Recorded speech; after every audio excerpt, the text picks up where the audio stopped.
Portugal viveu dois momentos que mudaram para sempre a nossa história, o 25 de Abril e o 25 de Novembro. Mas será que todos entendem o verdadeiro significado dessa data?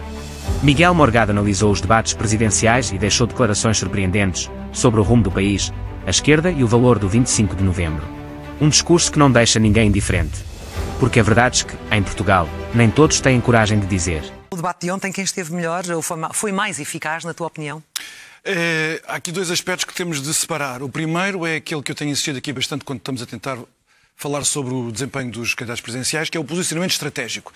Eu já disse aqui na semana passada que o posicionamento estratégico de António José Seguro, por exemplo, a meu ver, é um erro fatal para a candidatura dele. No que diz respeito a Catarina Martins e a Henrique Gouveia e Melo, neste debate, eles acertaram, a meu ver, bem qual é o posicionamento estratégico de ambos. Vamos começar por Catarina Martins. Catarina Martins não apareceu como o candidato do Bloco de Esquerda, coisa que António Filipe fez, sem grandes problemas, no debate com Marcos Mendes. Era o candidato do PCP e pouco mais. E que leitura política fazes disso? Ela percebe que o PS não tem, de facto, uma candidatura. Apoia António José Seguro. Mas a família socialista, como nós sabemos, está muito dividida. Saber se Seguro merece o seu voto, pelas razões que nós discutimos aqui a semana passada, não vale a pena estar a repeti-las. Enfim, o costismo e o socratismo de um lado, Seguro representa um PS muito diferente e, portanto, esse conflito nunca foi sanado. Ela percebe que com o Bloco de Esquerda, Catarina Martins percebe que com o Bloco de Esquerda, enfim, em vias de extinção. Mas ela vale mais que o Bloco de Esquerda enquanto candidata, apesar de... Essas coisas só se demonstram nas urnas, não é? Mas até agora tem valido. Até agora nas últimas eleições. E eu sempre disse, quando ela foi substituída por Manuel Mortágua, que o Bloco de Esquerda estava ali a cometer um dano a si próprio irremediável. Catarina Martins tem qualidades de liderança que Manuel Mortágua nunca terá. Mas as coisas são o que são. Ela fez o seu percurso, também acabou com uma derrota política expressiva do Bloco de Esquerda, e foi por isso que ela se foi embora, depois reaparece no Parlamento Europeu, mas ela percebe que pode ter, por esse posicionamento estratégico, um valor muito superior do Bloco de Esquerda. E daí Jorge Sampaio, e daí Mário Soares. Quem são agora as referências de Catarina Martins? Mário Soares, pelas suas presidências abertas. E depois até teve que atropelar a história para dizer que a sua outra grande referência na presidência da República é Jorge Sampaio. E porquê é que ela teve que atropelar a história? Porque ela estava num contexto em que dizia assim: as dissoluções da Assembleia da República de Marcelo Rebelo de Sousa, sou contra. Muito crítica, muito crítica. Porquê? Porque uma dissolução da Assembleia da República só se justifica se o Presidente da República não tiver, perceber que já não há soluções dentro daquele quadro parlamentar. Bem, e então a dissolução da Assembleia da República de Jorge Sampaio, que ela menciona, a de 2001, 2002. E não a outra. Claro. Pois é, sim, em 2002, perfeitamente justificável. Quando havia uma maioria, de resto. António Guterres queria-se ir embora, já não havia. Por acaso até havia. Bem, podia-se negociar um Bloco Central, podia-se negociar uma geringonça. Naquela altura haveria maioria absoluta para isso. Se o Bloco de Esquerda e o PCP tivessem apoiado um governo do PS.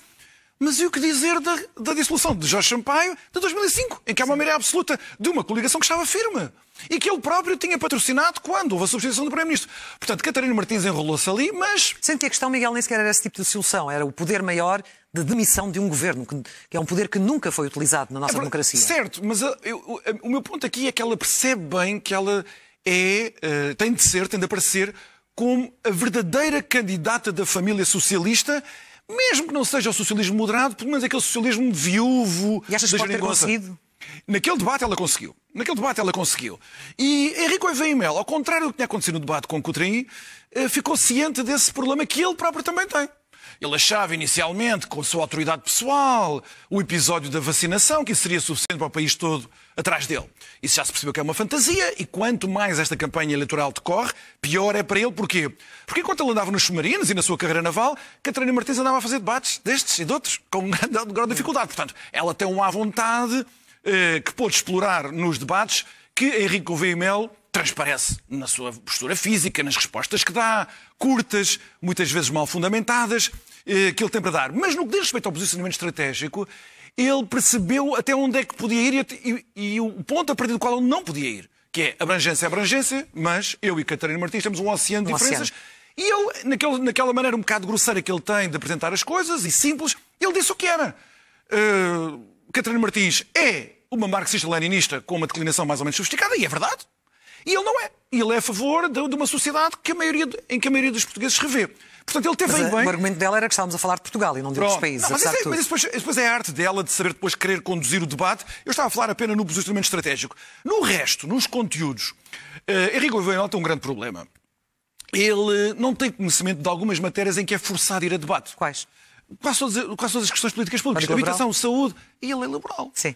E se isso pode não causar muito dano numa fase inicial da campanha, quando o que está em causa é a personalidade dele, quando a campanha aperta e com esta pressão mediática em que é preciso espremer dos candidatos as opiniões deles a respeito de vários temas, Catarina Martins fez disto uma profissão.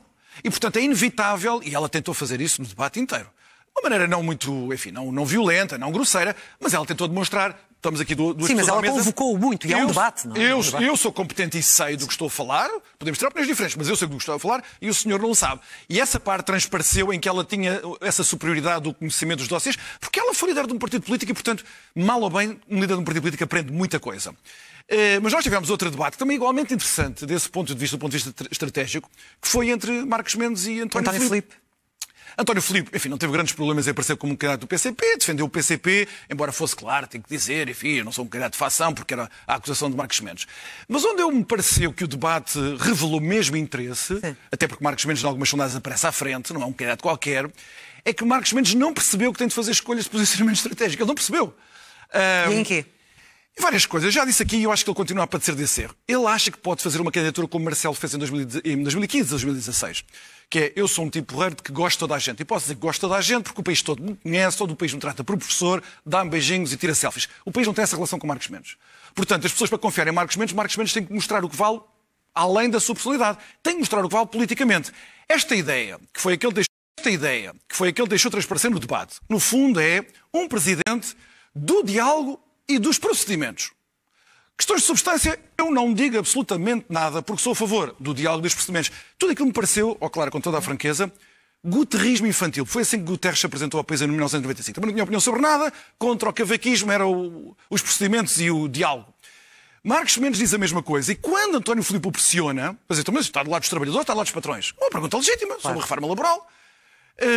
Marcos Mendes julga que está a fazer um grande ataque a António Filipe quando diz António Filipe não percebe que não tem eleições legislativas. Estas são presidenciais. E, portanto, não estamos aqui para apresentar um programa de governo. Só que essa crítica também é falsa. Porque um Presidente da República é, sim senhor, um co-legislador. Através do exercício do veto, através do poder que tem de enviar coisas para o Tribunal Constitucional. E mais. Nós temos anos, desde Ramalhianos, desde o nosso Presidente da República Constitucional, portanto, tivemos 2 anos de Ramalhianos, mas desde então, nós tivemos presidentes, Mário Soares e Ramalhianos são 2 exemplos, Sampaio e Cavaco nem tanto, que tentaram organizar a oposição política ao governo em funções a partir de Belém. Claro. Portanto, o Presidente da República... Nos segundos mandatos. Nos segundos mandatos, que é para estarem mais tranquilos, que é para não correrem riscos da não reeleição. Mas fizeram-no. E fizeram também através dos seus vetos, através das suas mensagens políticas, através das suas intervenções, as presenças abertas, ou os discursos que faziam... Enfim, há um sem número de instrumentos que os Presidentes da República sabem usar e não é verdade, portanto, que um Presidente que nós queiramos eleger um Presidente, que a única coisa que diga é eu quero equilíbrio e diálogo, eu quero respeitar o procedimento, um Presidente da República não tem nada a dizer sobre estas questões públicas. Não tem. E eu até sei porque é que Marcos Mendes não se pronuncia sobre elas. Ele não se pronuncia sobre elas porque precisamente ele julga que tem uma aura de abrangência que é comprometida se ele disser alguma coisa definitiva sobre isto e aquilo. E a questão da estabilidade, como bem maior? Bem, ele falou da estabilidade. É um erro, no teu entender? Quer dizer, mas esses são os lugares comuns que Marcos Mendes julga que isentam-no de ter que dizer qualquer coisa substantiva. A consciência social e judicial também mencionou isso. Quem é que não é a favor disso? Quem é que é a favor da instabilidade? António Filipe deu-lhe uma boa resposta. A estabilidade da vida das pessoas. Há valores políticos e sociais que estão à frente da estabilidade. E até o próprio Marcos Mendes acha que sim, acha que isso é verdade, como qualquer pessoa sensata. Portanto, esta ideia de que nós temos uma abrangência e tal e não nos metemos com medo de perder este voto ou daquele, isto é que pode custar verdadeiramente a vitória a Marcos Mendes nestas eleições, até porque ele tem agora um candidato que concorre no espaço dele. Marcelo Rebelo de Sousa, em 2015, 2016, e o país era muito diferente, não tinha. Ele tem, e portanto ele vai ser posto em comparação permanentemente com João Coutinho Figueiredo, que adquiriu agora uma postura completamente diferente também que a marcou como Presidente da Iniciativa Liberal, que é ser incisivo, falar de coisas até delicadas, falar de coisas até controversas, que prefere convocar a atenção dos portugueses quando menciona esses problemas do que fazer crer às pessoas que é amado universalmente. E isto é um problema nestes debates. E os candidatos não se podem esquecer disso. Há muitas pessoas que podem estar com Marcos Mendes, mas estão hesitantes. Que se entendem que ele não é capaz de defender as posições desses eleitores perante um candidato da esquerda radical do Partido Comunista com quem os eleitores não têm nada a ver, eleitores da direita do PS, do PSD, do CDS, da Iniciativa Liberal, que podem querer votar em Marcos Mendes, as pessoas vão interpretar que Marcos Mendes é fraco. Marcos Mendes deixou António Filipe dizer uma série de coisas sobre a reforma laboral, sobre a privatização da TAP. Algumas mentiras, que são mentiras. E ele apenas dizia, um elogio que António Filipe não lhe devolveu, disse não sei quantas vezes que tinha, não era só respeito pessoal, mas respeito político para António Filipe. Bem, isso é uma coisa muito equívoca mesmo. Achar que as posições de António Filipe são intermutáveis com as de Marcos Mendes, ele que não se admire, se depois tiver eleitores do partido, ele dizer assim, mau, isto é ir longe demais. Com certeza. Bom, mas ele também clarificou que o Estado não poderia colocar nem mais €1 na TAP. Isso não ficou clarificado na tua opinião? Não, ele disse que a privatização era imperiosa por causa de Bruxelas. Não é esse o argumento. Não é esse o argumento. Lamento imenso. E António Filipe a dar a entender, não disse explicitamente, que a privatização de 2015 tinha sido ilegal. Isso é mentira. Isso é mentira. Que a privatização de 2015 e a nacionalização é que tinham salvo a TAP. Isso é mentira. E Marcos Mendes não é capaz de dizer qual é a opinião dele sobre um assunto desses. E esta ideia também de Marcos Mendes já agora sobre a reforma laboral. Que só há um anteprojeto e, portanto, ele não se vai pronunciar. Eu lamento, mas quando ele se pronunciou sobre a reforma laboral, ele disse que a vetaria se não tivesse o apoio da UGT. E quando pressionado pela Clara de Sousa... Ele não assumiu isso, não é? Não assumiu, mas quando pressionado sobre se...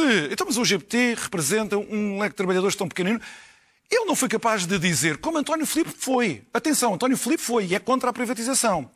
Que se houver uma maioria no Parlamento que aprove a reforma laboral, que é capaz de ser para aí que nós vamos, não há acordo da concertação social e depois há uma maioria no Parlamento que apoia já aconteceu no passado. O que resta, já aconteceu. Então, quer dizer, a objeção de fundo à promulgação da reforma laboral viria de Marcos Mendes e não de António Filipe. Enfim, é o mundo ao contrário. E isso acho que tem que forçar Marcos Mendes. Ele só foi verdadeiramente firme na questão da Ucrânia. Da Ucrânia, sim. Mas na questão da Ucrânia é fácil ser firme. Aí é fácil ser firme. Agora, nas questões da TAP, nas questões da reforma laboral, nas questões... ele tem que ser substantivo sobre as questões. Não pode simplesmente dizer que o que importa é o procedimento e o Presidente da República só tem magistratura de influência. Nós sabemos muito bem, porque já andamos cá há uns anos, que os Presidentes da República têm muito mais do que isso. Miguel, amanhã o país assinala com pompa os 50 anos do 25 de novembro, nem todos concordam, alegando que está a ser celebrado contra o 25 de abril. Qual é a tua visão? Merece ser celebrado com a importância que vai ter este ano?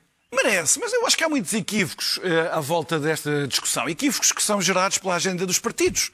E também temos de dar o desconto a isso.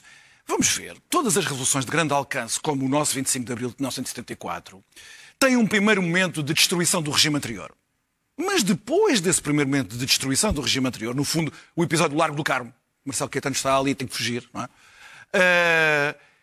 As revoluções são indeterminadas. Porquê? Porque as pessoas não pensam todas a mesma coisa. Houve quem fizesse o 25 de Abril em nome de um certo ideal democrático, constitucional, liberal para o ocidental, e houve quem fizesse o 25 de Abril em nome da Constituição de uma espécie de República Soviética, com um modo de produção diferente, e ainda outros modelos. Portanto, isso tudo teve em conflito. E isso aconteceu nas grandes revoluções aqui, em qualquer parte. Portanto, o que segue a seguir, redundâncias, são sempre processos políticos, às vezes violentos, às vezes muito conflituosos, em que as várias partes heterogéneas que lideram a revolução estão em desacordo. E a revolução, mais tarde ou mais cedo, tem que ser fechada, ou numa direção ou noutra. O que acontece com o 25 Mas há uma de novembro? tentativa de equiparação, ou não? Até porque, como disseste, uma é derrubou um regime. É um momento fundamental. Um regime com muitas décadas. É um momento fundamental, onde um golpe de Estado, acompanhado pela esmagadora maioria do povo português, diz aquele regime já não. Acabou a ditadura. Pronto. Sobre o que nós não queríamos, nós estávamos certos. Agora, depois vieram todos os outros problemas. O que é que nós queremos? E aí houve muitas propostas. Muitas. Portanto, a partir do momento em que se diz o 25 de novembro... que é uma parte da esquerda diz que o 25 de novembro é uma tentativa de anular o 25 de abril ou até a negação do 25 de abril. Isso é uma falsidade, a menos que alguns grupos de esquerda achem que o significado histórico do 25 de abril era para a constituição de um regime não democrático organizado em torno da estruturação de uma economia comunista. Pronto, há quem ainda pense isso. Na altura dizia, olhe que não, olhe que não. E claro, e muita gente, e não só no Partido Comunista, mas nas extremas esquerdas todas que existiam, uns mais maoístas, outros mais sovietistas, digamos assim, mais russófilos, mas havia vários caminhos. E ainda havia as terceiras vias, havia a paixão por outros modelos.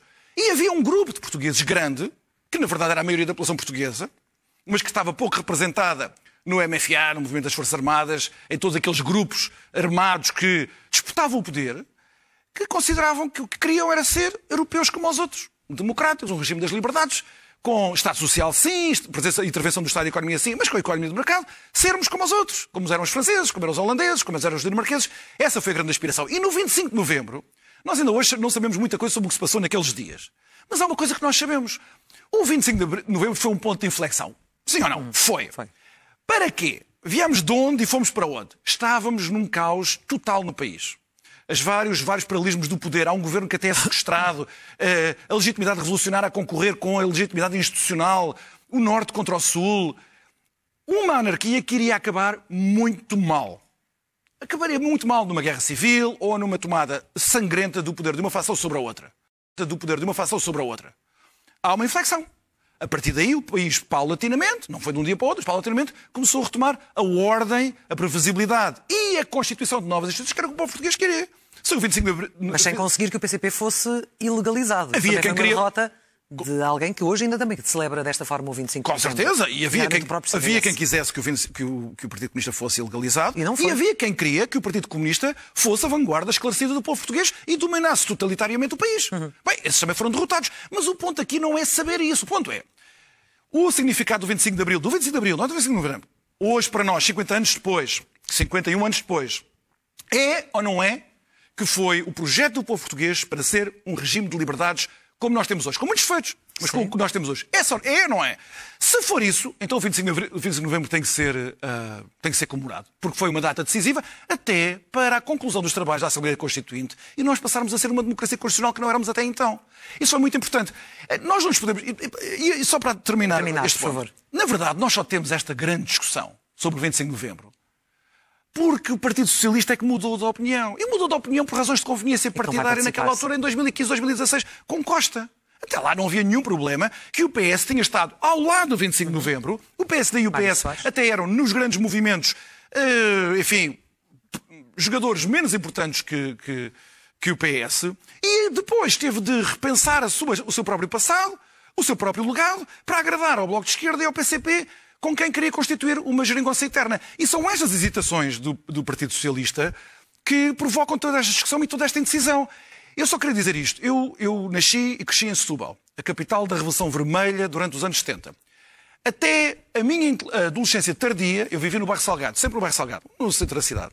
Havia um mural que esteve lá na minha infância e na minha adolescência tardia, sempre.